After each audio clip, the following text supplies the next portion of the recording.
sweet embrace. 'Cause we lost everything.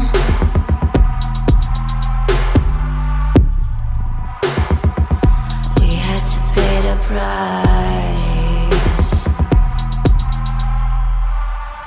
There's a canvas with two faces of fallen angels who loved and lost.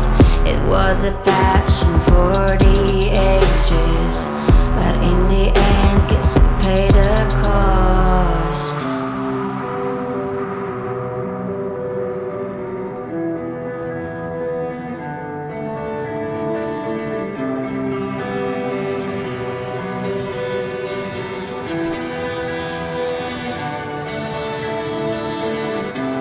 A thing of beauty, I know, will never fade away. What you did to me, I know. Said what you had to say, but a thing of beauty will never fade away.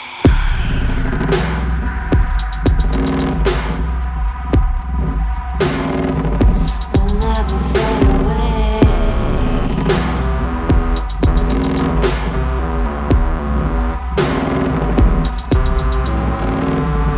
I see your eyes, I know you see me. You're like a ghost, you're everywhere.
Welcome! We'll explain how to easily create a Cyberpunk game with these graphics. Please follow the steps.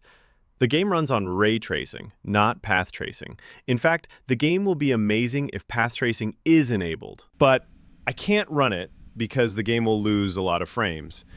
And I hope someone downloads the modification and activates path tracing. The result will be completely different. I will leave you the download link in the description, and I hope you support me by liking and sharing your experience with me in the comments.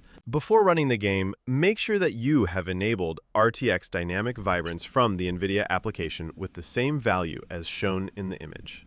Remember that the gamma must be 1.30 to be compatible with the mod. First, download the mod file, you'll find it in the description, and copy the original files as a precaution. Place the downloaded files in the game folder and swap them. Then, download the reshade file to get a similar result. You'll find it in the description below the video.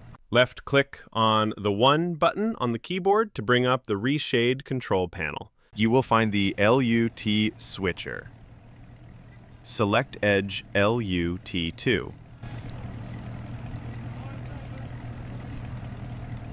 Now, let's move on to fine-tuning the in-game lighting. Click the Home button to bring up the reshade control panel. Then select the reshade file you downloaded earlier. Then go to the Reno DX control panel to adjust the lighting inside the flame to the same value, 0.40.